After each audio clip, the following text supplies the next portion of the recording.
Hoy en día se nos vende la idea de que el yoga es una disciplina ancestral que se ha desarrollado a lo largo de la historia, convirtiéndose en esa práctica que mezcla el ejercicio físico con la espiritualidad. Nos dicen que yoga significa unión.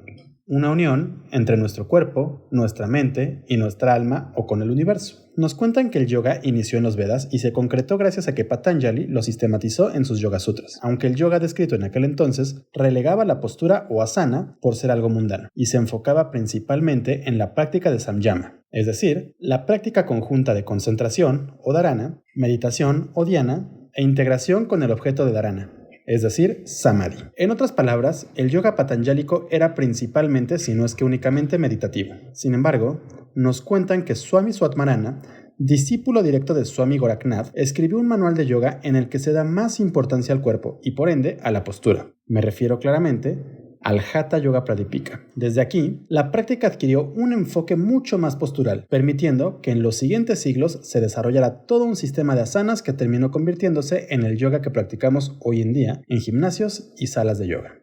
Pero seamos honestos, esta es una idea que usamos las y los maestros de yoga para vender nuestras clases como algo que va más allá de un simple ejercicio corporal. Y como decía Goebbels, una mentira repetida 1000 veces se convierte en verdad. Al final, esa pequeña mentirijilla se convirtió en realidad, creando un nuevo cuerpo filosófico de yoga que busca convertir la práctica física en una mezcla de ejercicio corporal, mental y espiritual, inspirado muy ligeramente en las enseñanzas de los libros clásicos.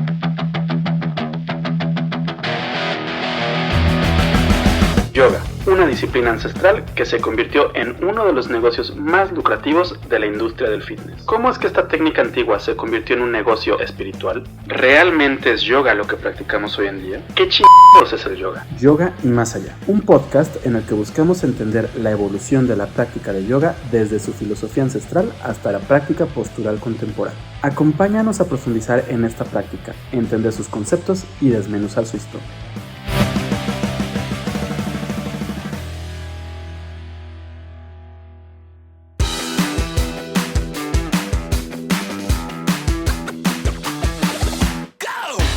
Creo que es muy importante que las y los occidentales entendamos una cosa. Nuestro yoga no desciende directamente del yoga patanjálico, no proviene de los Vedas y tampoco se desarrolló en los Upanishads. No, tampoco tiene una relación directa con el Hatha Yoga Pradipika. Nuestro yoga postural nació de un saltimbanqui de situaciones políticas, económicas y sociales que se dieron a finales del siglo XIX y principios del XX, mismas que permitieron un intercambio cultural entre Oriente y Occidente, creando una nueva práctica de yoga que mezcla la gimnasia y la filosofía ancestral. Con esto no quiero demeritar al yoga postural que practicamos hoy en día. A fin de cuentas, esta práctica ha ayudado a un sinfín de personas en todos los niveles posibles. Lo que quiero es sembrar la semilla crítica de quienes practicamos yoga, con la finalidad de que lleven una práctica libre de racismo y de violencia, evitando a toda costa caer en la apropiación cultural. A fin de cuentas, si queremos practicar el ejemplo de ahimsa o la no violencia, debemos evitar la apropiación y la opresión que ésta conlleva.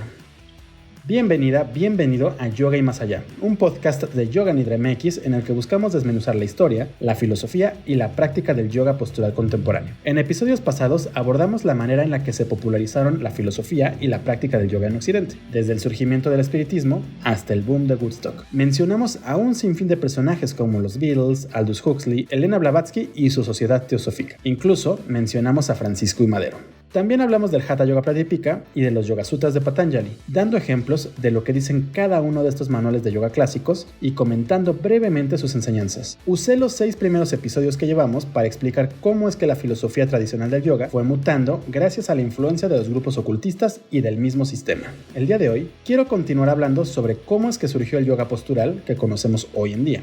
Empezaremos hablando brevemente de la Compañía de las Indias Orientales y el Raj británico, y el cómo es que estos gobiernos contribuyeron para crear una imagen negativa del yoga y ocultarlo durante siglos. Después hablaremos del nacimiento de la YMCA y del fisioculturismo, y más adelante entenderás el por qué esto es importante. Desde ahí, explicaremos la situación política que se vivía en la India y el cómo es que Krishnamacharya y otros maestros empezaron a desarrollar diferentes disciplinas que terminarían convirtiéndose en el yoga postural, para después hablar brevemente sobre cómo es que los discípulos de Krishnamacharya terminaron difundiendo la práctica del yoga postural, complementándola con una filosofía de yoga occidentalizada. La Compañía de las Indias Orientales.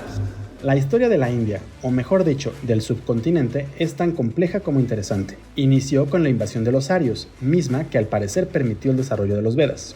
Siglos después, el Imperio Mogol permitió un importante intercambio cultural entre hindús y musulmanes, dando como resultado el surgimiento del sijismo y el nacimiento de una nación multicultural.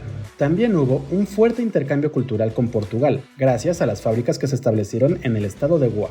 De hecho, esta influencia llegó al punto de que el konaki, idioma oficial de la región, toma muchos préstamos del portugués, y de la misma forma, un gran número de personas tiene apellidos que no son comunes en países hispanohablantes, como López, Rodríguez o Fernández. Por último, debemos hablar de la invasión británica del subcontinente, una invasión que duró poco más de 3 siglos, durante los cuales se perdieron muchas de las tradiciones de la India para dar paso al progreso inglés. Esta historia inicia el 24 de septiembre de 1599, día en el que un grupo de comerciantes londinenses decidieron formar una cosociedad para comerciar directamente con las Indias Orientales, buscando acabar con el monopolio comercial que tenían los holandeses sobre el comercio de las especias. Juntaron 30.133 libras y buscaron el apoyo de la corona, mismo que les otorgó la exclusividad para comercializar con la India y todos los países que estuvieran más allá del Cabo de la Buena Esperanza, localizado en África del Sur. Fue así que los comerciantes empezaron a realizar viajes a la India, generando una gran riqueza. Pero los comerciantes holandeses y los portugueses no estaban conformes con las incursiones de los ingleses, por lo que se enfrentaron en diferentes batallas navales, entre las que destacan la batalla de Swallow y los combates de Surat. La destreza de los ingleses en esta última batalla llamó la atención del Nuruddin Salim Jahangir, el emperador mogol, quien terminó concediéndoles un permiso formal para comercializar con el Imperio Mogol y por ende con la India. Poco a poco, la compañía terminó ganando terreno a los holandeses y portugueses, extendiendo su dominio comercial por todo el subcontinente y más allá. El Imperio Mogol empezaba a debilitarse poco a poco, mientras que la compañía ganaba influencia en todo el subcontinente. En aquel entonces se dieron un sinfín de batallas. A principios de 1756 inició la Guerra de los 7 Años, un conflicto internacional en el que un gran número de países europeos se disputaron el control de Silesia, la supremacía colonial de América del Norte y de la India. En octubre de 1764 tuvo lugar la Batalla de Buxar, una pelea entre las fuerzas británicas al mando de la Compañía Británica y diferentes ejércitos del Imperio Mogol. Tras la brutal batalla, el 16 de agosto de 1765, el emperador mogol Shah Alam II y Robert Clive de la Compañía Británica de las Indias Orientales firmaron el Tratado de Allahabad, un documento en el que se otorga el poder Diwani a la compañía. En otras palabras, a raíz del tratado, los británicos obtuvieron el poder político y constitucional, así como el derecho a recaudar impuestos, manteniendo a los mogoles únicamente como símbolo de poder efectivo. De acuerdo al tratado, la compañía podía quedarse con el excedente de impuestos recolectados, por lo que estos terminaron yéndose al cielo. La rebelión de los sanyasis. Desde antes de que la compañía se hiciera del control de la India, los sanyasis y fakires solían realizar una peregrinación anual a diferentes regiones de Bengala, y en el camino recababan pequeñas contribuciones semi-voluntarias a los zamindares locales y a los campesinos ricos. ¿Los qué y los qué? Sanyasis, fakires y zamindares.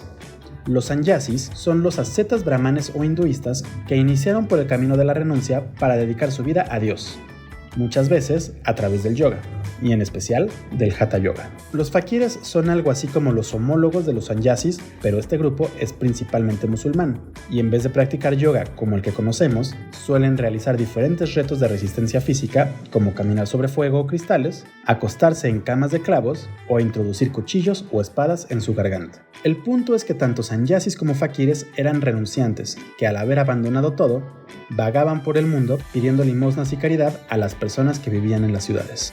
Por último, zamindar era el nombre que se le daba a los aristócratas que tenían la vida resuelta. El punto es que los ascetas peregrinaban a Bengala, pidiéndole dinero a los más ricos para poder continuar con su peregrinaje. Como ya lo mencioné, con el Tratado de Allahabad, la compañía británica decidió subir los impuestos para poder recaudar más dinero, por lo que los zamindares y campesinos empezaron a verse en problemas económicos. Cuando se acercaba el peregrinaje, los aristócratas solicitaron al gobierno que los exentara de impuestos para poder ayudar a los ascetas, pero los británicos prefirieron tratar de poner a los campesinos en contra de los peregrinos, aunque no lo lograron.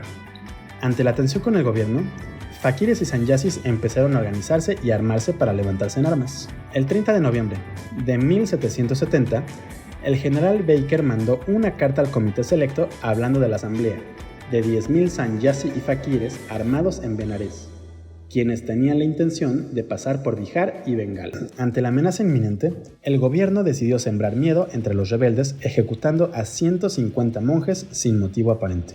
Pero esto, en vez de apaciguarlos, terminó en una serie de sublevaciones armadas y actos de vandalismo por parte de los renunciantes. Y aunque la rebelión de los sanyasis fue una de las más importantes a las que se enfrentó la Compañía Británica de las Indias Orientales, lo único que lograron los renunciantes fue que las prácticas de Hatha Yoga y de fakirismo quedaran relegadas como un malestar a la sociedad. El Raj británico.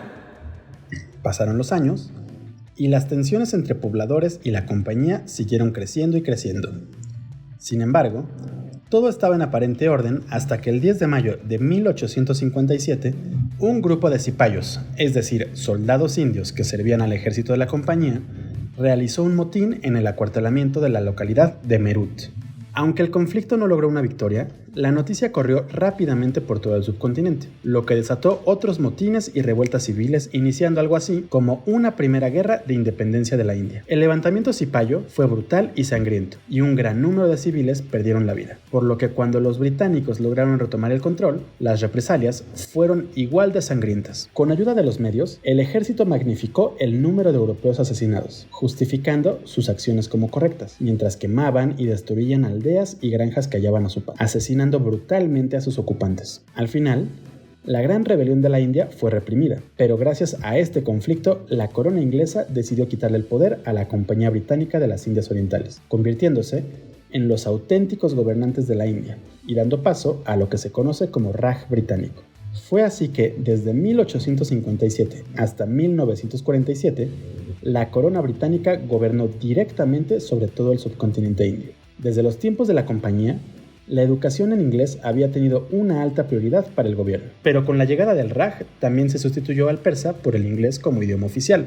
Por otro lado, los misioneros cristianos y católicos empezaron a abrir escuelas por todo el subcontinente, buscando acabar con las religiones de la India e imponiendo la religión occidental. En 1857, justo antes de la rebelión, se establecieron las universidades de Calcuta, Bombay y Madrás, y para 1911, el Raj había inaugurado 186 universidades y escuelas superiores, matriculando a más de 36,000 estudiantes, número que se cuadruplicaría para 1939. Eso sí, todas esas instituciones educativas siguieron los estándares británicos clásicos fijados por Oxford y Cambridge, haciendo hincapié en la literatura inglesa y la historia europea. Un gran número de indios vieron al Raj británico como una manera de llevar a la India hacia el futuro, por lo que terminaron adoptando los usos y costumbres inglesas, aceptando la educación occidental y olvidándose en gran parte de sus raíces. Pronto, muchas de las costumbres y prácticas espirituales en la India empezaron a ser vistas con malos ojos, permitiendo que muchas de las tradiciones se ocultaran o se perdieran.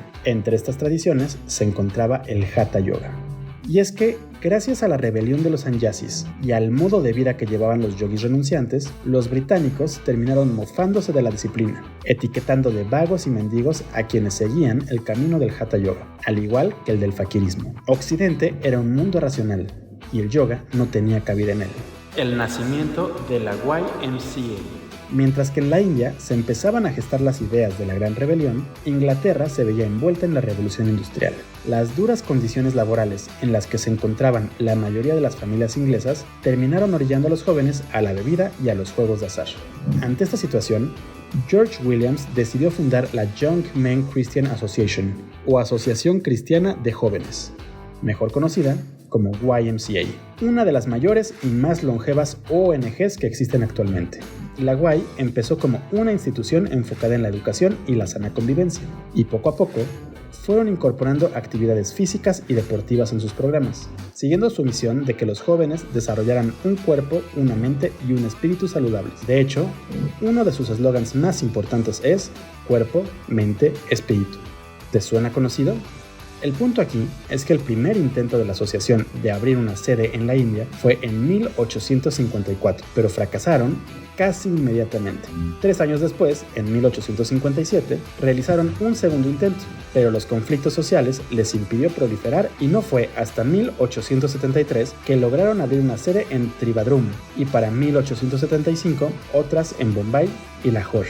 A partir de 1908, la UAI inició con su programa de desarrollo físico, convirtiéndose en un vínculo entre la India y el Comité Olímpico, permitiendo que esta organización entrenara a quienes participaron en las Olimpiadas de 1924. Padres de la gimnasia sueca y el culturismo moderno. Viajemos unos cuantos años en el tiempo y el espacio hasta la Suecia de 1813. En aquel entonces, el escritor, médico y poeta Henrik Ling empezó a interesarse en la educación física, enfocándose en la importancia de desarrollar la educación corporal. Sin embargo, a pesar de su interés por la cultura corporal, Ling tenía un brazo paralizado, por lo que no podía hacer mucho ejercicio, y al ver que para la esgrima únicamente se necesitaba un brazo, empezó a practicarlo como terapia. 3 años después, desarrolló y recuperó el movimiento total del brazo, lo que lo llevó a valorar la utilidad y los efectos del ejercicio físico en la vida. Descubrió que el cuerpo y la mente estaban fuertemente ligados, y que un cuerpo sano ayuda a tener una mente sana. Fue así que se dedicó a estudiar la manera en la que el ejercicio afecta a nuestro cuerpo y ayuda a combatir enfermedades, desarrollando el método de la gimnasia sueca. Como dato curioso, también viajó a China para aprender sobre masaje, lo que lo llevó a desarrollar el masaje sueco. Una vez que tenía una metodología bien desarrollada, Ling empezó a cabildear para convencer al gobierno que adoptaran la gimnasia como una materia obligatoria en las escuelas, creando la materia de educación física. Algunas décadas después, Friedrich Wilhelm Müller, mejor conocido como Eugene Sandow, empezó a obsesionarse con las estatuas de la antigua Grecia. La obsesión lo llevó a fortalecer su cuerpo a tal grado que terminó presentándose en diferentes espectáculos locales en los que realizaba diferentes proezas de fuerza. Esto llamó la atención de Florence Ziegfeld, reconocido productor teatral estadounidense, quien lo invitó a realizar una gira mostrando sus proezas, y durante la gira, Sandow descubrió que las personas se interesaban más en su musculatura que en las proezas de fuerza, lo que lo llevó a realizar el primer concurso de culturismo en la historia moderna, mismo que se realizó el 14 de septiembre de 1901 en el Royal Albert Hall de Londres. La situación política de la India a finales del siglo XIX. Desde la rebelión del 57 y la instauración oficial del Raj británico, en la India empezó a desarrollarse un nuevo nacionalismo. Mientras que muchos indios se alejaban de las tradiciones, hubo diferentes grupos religiosos que buscaron enaltecer el sentimiento nacionalista por medio de las religiones de la India. Poco a poco, empezó a gestionarse la idea de la revolución en la India, pero las y los indios se sentían incapaces de derrotar al gobierno. La lucha institucionalizada de independencia era inminente, pero para ello, los grupos políticos necesitaban recursos económicos y humanos que fueran capaces de enfrentarse al ejército del Raj. Fue así que apoyaron a varios monjes para que viajaran por toda la India enalteciendo la cultura hindú y el sentimiento nacionalista, sembrando una semilla revolucionaria. También le pidieron a Vivekananda que viajara a los Estados Unidos para propagar la cultura de la India y buscar recursos para la inminente independencia. Por otro lado, en aquel entonces, gracias a Ling y a Sandow, en el mundo occidental se había creado una nueva cultura física, en la que se buscaba que los hombres fueran más fuertes. Como era de esperarse, los ingleses también introdujeron esa nueva cultura física a la India, misma que se vio potenciada por la llegada de la YMCA. Ante esta situación, diferentes personas empezaron a desarrollar su propio sistema de gimnasia con la finalidad de desarrollar la fuerza de los indios y prepararlos para la lucha. De hecho, muchas de las rutinas de estos sistemas retomaron ejercicios de Eugene Sandow, de Henrik Ling y de la lucha libre de la India. Y como no querían que el gobierno británico lo viera como una técnica de lucha o de acondicionamiento bélico, bautizaron a estos sistemas como yoga. En palabras del Dr. Mark Singleton, el auge de la cultura física india tenía hasta cierto punto una motivación nacionalista, y era habitual así que los gimnasios y clubes de cultura física promovieran campañas fuertemente organizadas de resistencia física militante a la dominación colonial. Y a menudo, este tipo de ejercicio naturalizado también se llamaba yoga. El yoga de Krishnamacharya. En 1888 nació Tirumalai Krishnamacharya en Muchukunte, al sur de la India, en el seno de una familia de etnia Iyengar. La familia de Krishnamacharya era muy religiosa, por lo que Tirumalai se empapó de la filosofía de los Vedas desde muy pequeño. Al cumplir 18 años, se mudó a la ciudad sagrada de Varanasi, donde se dedicó a estudiar filosofía, religión, lógica, gramática y sánscrito. Pero Krishnamacharya se sentía inconforme con todo lo que había aprendido. Sentía que necesitaba profundizar más su conocimiento sobre la filosofía de la India. Esto lo llevó a viajar por todo el subcontinente hasta encontrar a Sri Ramamohan, en los Himalayas. Bajo la tutela de Rama Mohan, Krishnamacharya se dedicó a estudiar yoga a profundidad, permitiéndole aprender a controlar la prana, o energía vital, y a perfeccionar su práctica de yoga. Tirumalai pasó 7 años viviendo como renunciante y perfeccionando sus asanas y su práctica de yoga, hasta que su gurú le pidió que regresara a la civilización a esparcir la semilla del yoga. Fue así que Krishnamacharya viajó a Varanasi y después a Mysore, donde empezó a dar clases de yoga y a aplicar sus poderes de sanación. El yoga sanador de Krishnamacharya llamó rápidamente la atención de todo el mundo y mucha gente empezó a acudir con él para sanar. Bueno, realmente no existen evidencias del viaje de Krishnamacharya a los Himalayas. De hecho, en sus declaraciones, el maestro se contradecía mucho al hablar de su vida de renunciante, por lo que diferentes académicos y académicas aseguran que realmente nunca realizó ese viaje y que solo lo usó para crear misticismo en torno a su yoga. Lo que sí se sabe es que Krishnamacharya se convirtió en un terapeuta que ayudaba a sanar a través de una práctica postural a la que llamó yoga. Este yoga combinaba las posturas que se describen en los manuales medievales de Hatha Yoga, modificándolas para que fueran más accesibles. Y la gran mayoría de posturas se habían inspirado en las posturas y movimientos que proponía Henrik Link y sus discípulos en el método de la gimnasia sueca, el fakirismo y de otras disciplinas que tenían poco o nada que ver con el yoga ancestral. Si eres un yogi o yogini de hueso colorado, seguramente estarás completamente en desacuerdo con esta última afirmación. Probablemente estés pensando que tampoco se puede demostrar este hecho directamente, pues el yoga tiene siglos desarrollándose. Sin embargo, sí existe evidencia de que el yoga postural de Krishnamacharya fue directamente influenciado por la gimnasia de Link. En el libro El cuerpo del yoga, los orígenes de la práctica postural moderna, el Dr. Mark Singleton realiza un minucioso análisis sobre este tema, y realmente vale la pena leerlo para entender el desarrollo del yoga postural angloparlante, como lo llama el autor. El punto es que estando en Varanasi, el padre del yoga postural se dedicó a dar terapia con su sistema de yoga, llamando la atención de un gran número de personas. Y el 11 de agosto de 1933, Krishnamacharya inauguró el Yoga Shala, o escuela de yoga, con el patrocinio de Krishna Raja Wadiyar, el Maharaja de Mysore. Para ese año, Vivekananda y la Sociedad Teosófica ya habían popularizado la idea del Raja Yoga Patanjálico en Occidente y en la India, por lo que Krishnamacharya decidió mezclar el Ashtanga Yoga de los Yoga Sutras dentro de su sistema de yoga. Saludando al sol. Aunque hoy en día se dice que Krishnamacharya es el padre del yoga postural o del yoga moderno, la realidad es que no fue la única persona que puso su granito de arena en la creación de este nuevo sistema de entrenamiento físico. Como lo mencioné hace unos minutos, en esa época surgieron muchas personas que desarrollaron su propio sistema de ejercicios al que llamaron yoga. En mi opinión, uno de los más importantes y subvalorados es Bala Sahib, un político hindú que no solo buscó fortalecer a las y los indios, sino que desarrolló la secuencia de posturas más importantes en el mundo del yoga, los famosísimos saludos al sol. Así es, los saludos al sol no son tan tradicionales y ancestrales como solemos pensar. En su afán por fomentar el culturismo en la India, Bala Sahib se dedicó a observar los ejercicios que realizaban los luchadores indios de la época, quienes realizaban una secuencia de movimientos muy similar a lo que conocemos hoy como saludos al sol. Fue así que retomó estos movimientos y los modificó ligeramente hasta crear una secuencia muy similar a los saludos al sol que conocemos hoy en día. Otro personaje importante en el desarrollo de los saludos al sol fue Swami Sivananda, fundador del Sivananda Yoga, pues el Swami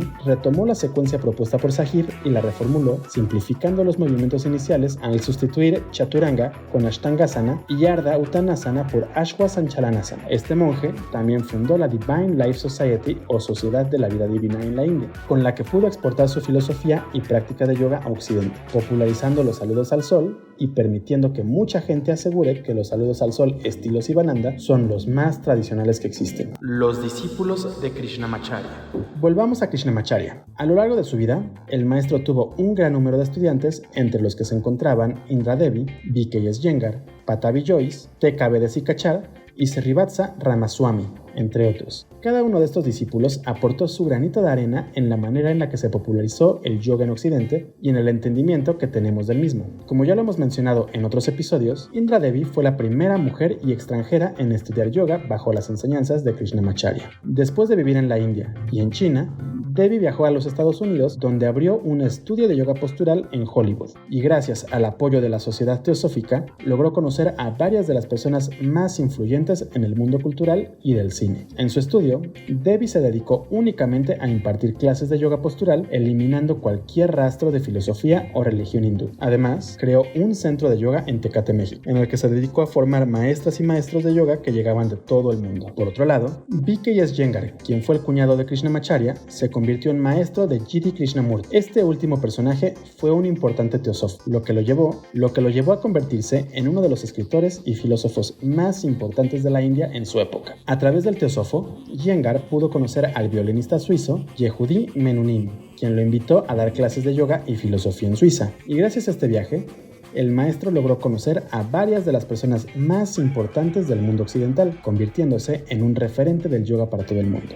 En un inicio, Iyengar continuó con el sistema de enseñanzas de su maestro, un sistema bastante agresivo y estricto, pero con el tiempo, decidió adoptar un estilo de enseñanza mucho más suave, enfocado en adaptarse al cuerpo de quien lo practica, creando el Iyengar Yoga, creando la idea de que el yoga debe de adaptarse a ti, y no debe ser tú quien se adapta al yoga. Por otro lado, Pattabhi Jois, quien afirmaba ser el alumno favorito de Krishnamacharya, se dedicó a desarrollar, junto a su maestro, el Ashtanga Vinyasa Yoga, o eso decía él.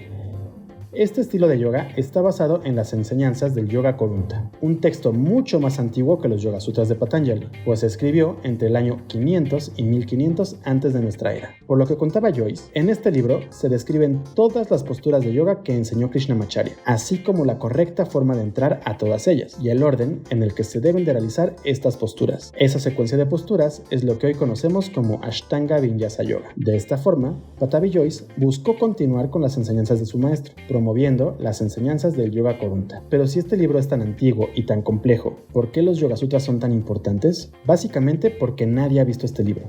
¿Cómo? De acuerdo a lo que comenta Pattabhi Jois, este texto se encontraba en el Archivo Nacional de la India y estaba escrito sobre hojas de plata. Krishnamacharya, junto a su discípulo, descubrió el texto mientras investigaba en el archivo y se dedicó a estudiarlo y memorizarlo. Curiosamente, justo después de que memorizara el texto, las hormigas lo devoraron completamente, evitando que se pudiera replicar y estudiar el contenido. Y lo más extraño del asunto es que el Archivo Nacional no cuenta con ningún registro del libro que menciona Jois, por lo que se asegura que esto fue un invento que usó para vender la idea de que su Ashtanga Yoga descendía del conocimiento ancestral. Lo que sí se puede demostrar es que el Ashtanga Vinyasa Yoga se convirtió en uno de los estilos más populares del mundo, llevando a un sinfín de personas a peregrinar hasta la India para aprender del Guruji, como le decían de cariño a Jois, y a su vez llevaron sus enseñanzas a los salones de yoga de todo el mundo. Por otro lado, Srivatsa Ramaswamy fue uno de los discípulos que más tiempo pasó aprendiendo de Krishnamacharya, pues practicó con el maestro durante 33 años. Es por eso que tras la muerte del maestro, buscó continuar con su legado creando el Krama Yoga, un estilo de yoga que respeta los vinyasas necesarios para entrar en cada postura, pero alejándose de la agresividad de enseñanza de Krishnamacharya. Por último, debemos mencionar a T.K.V. Desikachara, el hijo del padre del yoga postural, quien buscó continuar con las enseñanzas de su papá a través de los diferentes libros y conferencias, manteniendo de una u otra forma el legado de Krishnamacharya. A lo largo de los últimos 7 episodios hemos hablado sobre la manera en la que llegó la filosofía y la práctica de yoga a Occidente, así como del cómo fue que se creó la práctica del yoga postural, a la que llamamos Hatha Yoga en los estudios occidentales. Esta historia nos demuestra cómo es que el yoga que conocemos hoy en día es una reinvención que no tiene una relación tan directa con la práctica de yoga original. En cuanto a la práctica postural, esta fue una reinvención basada en diferentes disciplinas de educación física con la finalidad de trabajar el cuerpo de los indios ante la inminente independencia. Una práctica que después se retomó algunos de los aspectos de la filosofía del yoga clásica gracias a la influencia de Vivekananda y en especial de la sociedad teosófica, creando un cuerpo filosófico angloparlante, pues todo está basado en traducciones al inglés y en nuevos textos que fueron escritos en ese idioma. Podríamos decir que el yoga postural contemporáneo, o angloparlante como lo llama Singleton, es una especie de híbrido entre diferentes disciplinas gimnásticas, el ocultismo occidental y elementos de la cosmovisión de la India y del yoga clásico o ancestral. Con todo esto, no quiero desacreditar al yoga de ninguna forma, pero sí creo que es importante entender el origen del cuerpo filosófico y la práctica de nuestro yoga, para evitar caer en la apropiación cultural. Y es que, si como yogis y yoginis predicamos el Ashtanga Yoga patanjálico, tenemos que evitar caer en la apropiación cultural, pues esta viola el principio de ahimsa o no violencia y el de satya o decir siempre la verdad, pero ese es un tema que trataremos en los siguientes capítulos. Por lo pronto, solo puedo enfatizar la importancia de entender de dónde viene nuestra práctica para poder profundizar nuestro conocimiento sobre la misma. Por último, solo puedo comentar que esto que te he contado a lo largo de los últimos episodios, y en especial los que hablan de historia, es solo una pequeña embarradita de lo que es la historia del yoga y su occidentalización. Y si quieres conocer más al respecto y con una mirada mucho más seria, puedes acercarte a los textos de los diferentes académicos y académicas que se han dedicado a estudiar este tema, así como a leer diferentes traducciones de los textos ancestrales. En lo personal, recomiendo mucho El cuerpo del yoga de Mark Singleton, Radiografía del Hatha Yoga e Historia mínima del yoga de Adrián Muñoz, The Subtle Body de Stephanie Seaman, Rainbow Body, A History of the Western Chakra System from Blavatsky to Brennan de Kurt Leland, y Roots of Yoga de Singleton y de James Mallison, entre muchos otros libros. Si crees que me faltó mencionar algo más sobre esta breve historia del yoga, o si quieres mentarme la madre por algo que dije, puedes hacerlo en la sección de podcast en nuestra página web www.yoganidra.com.mx. En nuestra página también encontrarás un sinfín de textos sobre filosofía tradicional y contemporánea, sobre posturas y leyendas de yoga, historia e incluso algunas traducciones de los manuales antiguos y de los Upanishads, entre otros temas. También te invito a seguirnos en nuestras redes sociales. Nos encuentras en Twitter, Facebook, Instagram y YouTube como Yoga Nidra MX. Yo soy Rodrigo Delgado y nos escuchamos en el próximo episodio de Yoga y Más Allá. Nos vemos.